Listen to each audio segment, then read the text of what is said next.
From the grand lobby of Saginaw's former post office, where history was once stamped, sorted, and sent on its way, comes a show about the people who keep the Castle Museum running like a well-oiled machine.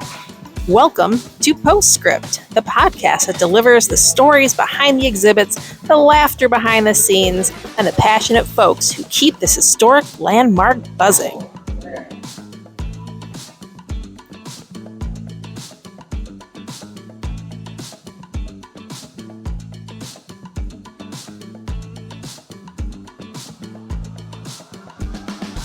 This week, we're joining Chief Curator Jeff Cottrell to talk everything from hard ciders to machine guns. Let's see what Jeff has to say. Well, welcome to this week's edition of Postscript, and we're here today with Jeff Cottrell, everybody's fan favorite from the annex next door. So Jeff, why don't you tell us a little bit about what your job title is and what you do in the annex? So I am now the Chief Curator, which means I oversee the collections department as well as the collections themselves. So we have 2 full-time staffers, a part-time staffer, and a number of volunteers who all have different projects that they're working on at different times.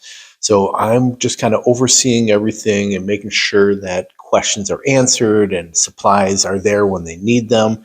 And if we need something large, like we may need to change how we're doing this process or that process, then I'll sit in on those conversations and make sure that everything is going to be working out the best for everyone, trying to streamline things, make things work more efficiently, and work with the exhibits team and make sure that when we're doing exhibits, we have the objects that we need, or, you know, sometimes the team doesn't know about an artifact that I saw last week or 10 years ago.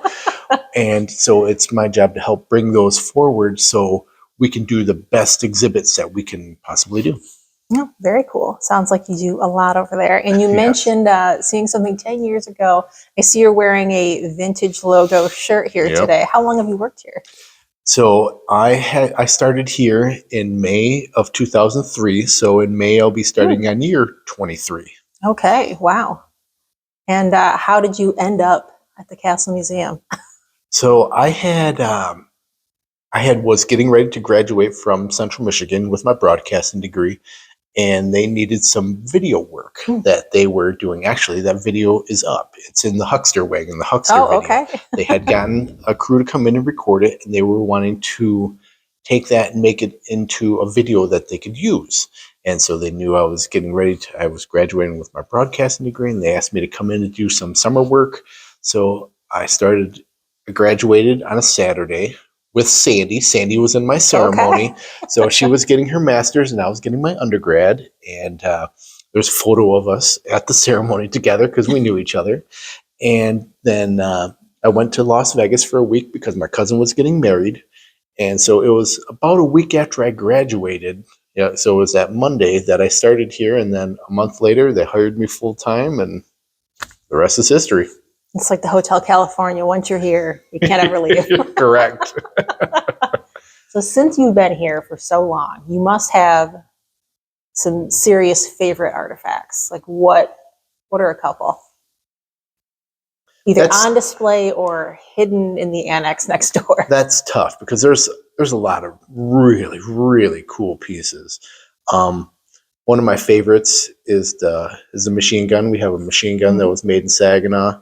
That is a really, really neat piece. We also have some oddball things in the collection. We have a very old German cake. Oh. And it is literally a 100-plus-year-old cake. And whose cake was it? I can't remember, but we do have a cake. That's an interesting piece we have in our collection. I'm also the president curator of the Sports Hall of Fame, so which is why we're here. I really like my sports stuff. You know, we have a lot of really, really neat pieces from a lot of amazing athletes. We have an embarrassment of riches when it comes to athletic achievement. So some of the stuff that I really like, we have a 1965 Cleveland Indians uniform. We have Michigan State jerseys. We have CMU jerseys. We got U of M jerseys. We have New York Jets. We have University of Florida. We have everything. For a while, we even had Jason Richardson's slam dunk trophies that he won when he won the the slam dunk tournament at the All-Star game. We had those on display for a while. So there's a lot of really interesting pieces that we have. And to say my favorite is impossible because they're all my children. I love them all. And some days I'm more angry at different artifacts because they're giving me a hard time. But I like them all. I really like history and being able to look at an object and just think something like, you know what, this may have not have even been outside in 50 years. You know, when recently I borrowed some trophies from Merrill High School, and I thought about it. I was like, this trophy probably has only been outside once, and that's when they moved from the old school to the current high school in like the 1950s. And I like to think about where these objects have been, what may have been happening at that time, and just let my mind kind of go crazy on some of this stuff. Well, very nice. Yeah. So what did you think of the Saginaw United won the districts, right, for basketball the other day? Yeah, it was pretty exciting. Those are going to be the two teams. It's going to be Heritage and Saginaw United that are going to be battling it out just like Saginaw High and Arthur Hill used to do. Yeah. And it should be a fun rivalry. You know, they already kind of are rivals, and they get to create their own story now because the old school Saginaw High and Arthur Hill, that stuff is over, and now they get to create whatever they want it to be. If they want it to be a big rivalry, then they will have it a big rivalry. And if some team decides that that it's not as big of a deal, it may not be as big of a deal as like Saginaw High and Arthur Hill was.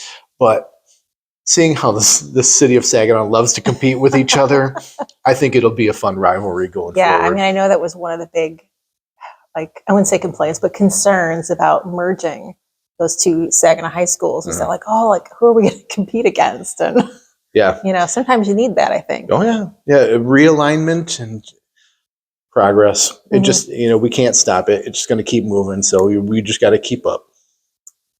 Yeah, very, very good. I saw that and I thought of you instantly. It's like, oh, I wonder what Jeff thinks about this. So, all right. What's your spirit animal? My spirit animal. I've been asking people some different weird questions. So, spirit animal.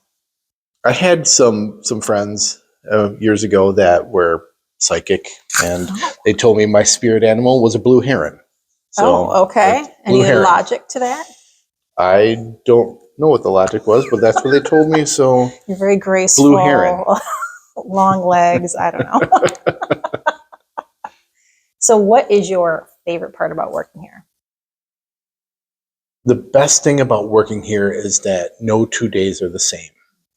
And some days you may come in and say, you know what, I'm going to do X, Y, and Z. And then you don't even get near that stuff.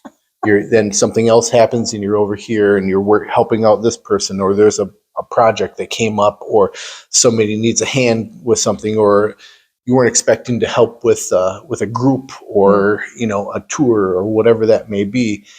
And you don't even kind of get to that stuff. But I like that every day is different. And every day we have over in the collections department, we have lots of stuff that needs to be cataloged. And so it'd be like, okay, well, now, I thought I was going to do that. Now I'm not doing that. I guess I'll do some cataloging, or, you know, there's always, there's always something to do, and there's always interesting people. There's events here all the time, and donors coming in, and these donors, they get excited when they find out how excited we are about these objects, because we see what they are, and, you know, we're big history nerds to begin with. So we get just as excited to see grandma's diploma, right, or uncle's, you know, whatever it may be. Especially if the folks are excited, then we catch that too. And as they tell us more and more about these pieces, we just get more and more ramped up. And by the end, everybody is big smiles and, you know, excited, and stories are coming out. And I really like that aspect of it. I think that it's always changing and it's fun. Yeah. Yeah, it keeps things interesting for Yeah. sure. So you mentioned people bringing things in. Like, what is the process if someone has grandma's diploma or something and wants to know if we're interested? So the first thing is just please call us and have a conversation. Sometimes they'll bring in objects that we already have a bunch of. For instance, we don't really collect the Saginaw High and Arthur Hill yearbooks anymore because when they closed down the school, we were able to get copies of everything. And now we have multiple copies of stuff. So that's one that we say, well, we don't necessarily want that, but we like people to call us and have a conversation and tell us about the object, and then we can set an appointment for them to bring it in. If it's something that we have 10 of, we can kind of stop that before they spend the time to get in the car and drive over here and see us, and then have us say, well, thanks, but no thanks. And then they got to come back and get the object. And so we try to slow that so we don't waste people's time. But so once it gets into the building, then we do what's called temporary custody. So we put it in our computer system so we know what the object is, who donated it, all of their pertinent contact information, if there's any stories with it. If this was grandma's diploma, but grandma really had to get some extra credit at the end just to make sure she graduated, that's the kind of stories we want to keep with it because we don't just collect stuff around here. The stories are what's important. The stories. Right? Yeah. It's all about the stories because otherwise a thing is just a thing. When you have a story associated with it, it makes it way more interesting and frankly, in my mind, and more important. Absolutely. Yeah. So once we get it into temporary custody, then what we do is we take it to our accessions committee. So we have a committee of staff members who kind of work in the collection, and we'll sit down and say, hey, I just got this piece in. This is grandma's diploma, and here's the backstory on it. And is this something that we want? And then we'll have a conversation. Oh, do we have 5 of these in the collection? What school is it from? What time period? Do we have a photo of her? So we'll have our general conversations about what we want to make sure is included. And if it gets to this point, it's almost always pieces that we want. We're gonna try not to get this far along in the process if it's something that we're just going to return. So once it gets through the accessions committee, then our registrar, Megan Leach, will send out a deed of gift. And the deed of gift is the final opportunity they have to take the piece back. So if you gave us grandma's diploma and then you had buyer's remorse about that, you can always take it back until you sign that deed of gift. Because once you sign that deed of gift, it becomes our property.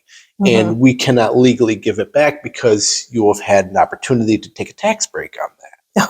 So we aren't legally allowed to give pieces back. And once the deed of gift is signed off, then we will put the full object ID on it, so we know everything about it, and we can tie it back to a specific record and past perfect. So then we can pull up the photos and the stories, or if we're looking for this piece, we can look it up in the computer and have a home location, so we can just walk to the shelf and pull it off instead of having 3 floors of wild goose chase of trying to find something. Yes, there's so many things. And occasionally it's like, we know it exists, but where is it? Where is it? If sometimes people don't take the best records and we got to look for the stuff. So how long ago was it that they moved the collection, right? It used to be in the Modart building? Yep, it was in the Modart building, and we moved in, I always forget the date. I want to say around 2009, 2008. Because we had been here I'd been here a few years, and we had already had the fire, and so we had multiple displays over there. For the first year or two, we had exhibits over in the building over there. We had we did one on lighthouses, and we did 24 Hours in the Life of Saginaw is a photo project that we did in conjunction with the Saginaw News. And so the first picture was like 12:01 a.m. and the last picture was 11:59 p.m. And we had that over there. And so we did that for a while. And then we decided that we wanted to start using it more as our repository. So we started putting up shelves and started moving the collection. And then we did one big move at the end. And that was before John started. That was when Ken was still here. So that John's been here 8 or 9 years at this point, something around that. So probably over a decade ago. Yeah. Yeah. And we're still trying to get through some of that Sort stuff. out those moving boxes, Yeah, right? there's still some moving boxes that we need to open, just like anybody else who's moved. Right. There's those boxes that you haven't gotten to yet. Yeah, a little bit different though, because like if I move, I can just shove that stuff in a closet and forget about it for the next 5 years. But you guys might need it for something. I have to find it. Yeah, it's a little bit more time constraints on us. So besides your work here, tell us about your role with cider making and all that. So because you have a whole other alter ego. Yeah, right? I am the Saginaw Cider King, not because I think I'm awesome, but because I work in a castle. So I've been making cider this will be my 12th year. And when I started making cider, I said, well, what do I do with it now? It's like, well, there's a competition, so I'll go and enter this competition. And they gave me a very lovely participation score. Nice. Yeah, it was not good.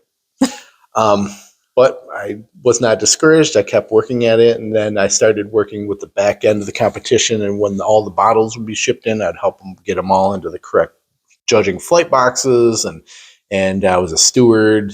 So I'd pour the cider in the back room and then take it out to the judges. And back then we all used paper sheets, so I'd have to double check their math and make sure they had all that they needed. And so I've been doing that for 11, 12 years now. And recently in December, I got hired as a part-time membership coordinator for the Michigan Cider Association, which is the trade group for the hard cider makers and apple growers in the state of Michigan. Very interesting. And what was your most recent cross-country escapade with a trailer? We had CiderCon, which is the big trade conference, was in Providence, Rhode Island, the beginning of February. So we always have our Michigan draft trailer there. So we have a trailer. It's just a small enclosed trailer that has like a refrigeration unit in it, and it has tap handles on the side so we can dispense from it. So I drove that. I went from Saginaw to Grand Rapids to get the trailer in the truck, and then drove from there to Providence, Rhode Island. I was hoping to go through Canada, but I had so much cider with me that I didn't think they were going to like that. So I had to go around the lake and ended up driving, this 3/4 ton pickup and a trailer over the George Washington Bridge into New York City. Oh, geez. White knuckling it the whole way. And it was, all in all, it was about an 18-hour drive. See, people are interesting here at the museum. It's not just about their work here. It's also about all these strange things they do as their own pastimes, right? Yeah. Well, I used to drive the semi that we had here. Oh, yeah. We used to have the History on the move that we'd take to the classrooms. Oh, well, not into the classrooms, take to the schools. Right. But we would have that, and toward the end, I was the one that would drive it around. So driving never really bothered me. I thought if I didn't go to college, I would have been a truck driver. Glad I went to college because I don't want to necessarily be an over-the-road truck driver. No, tip my cap to those guys. That's not exactly an easy job. You may just be sitting there, but your butt starts to hurt, your back starts to hurt. You gotta, you have to pay attention to everybody around you and all your cargo, and it's those guys make their money. That's for sure. I bet they do. Well, thank you, Jeff, for the conversation today. One last thing. What makes a good hard cider?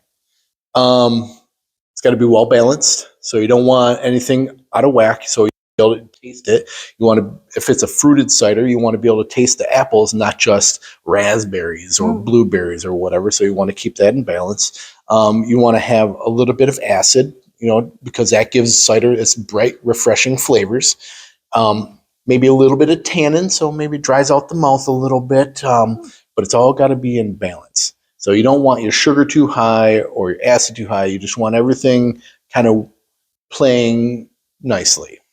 And once you Very get good. everything kind of together like that, you'll have something fantastic, and everybody will be sticking their glass out and wanting to pour. Well, very good. We'll have to keep that in mind next time we all go tasting, right? Yes. Or just ask me. I can nerd out about it with you. Well, there you go. If you want to get really pretentious talking about cider, I'm your man. Well, thank you. And thank you all for joining us again this week. Come back again in a couple weeks. We'll have somebody new to talk to. This is Postscript.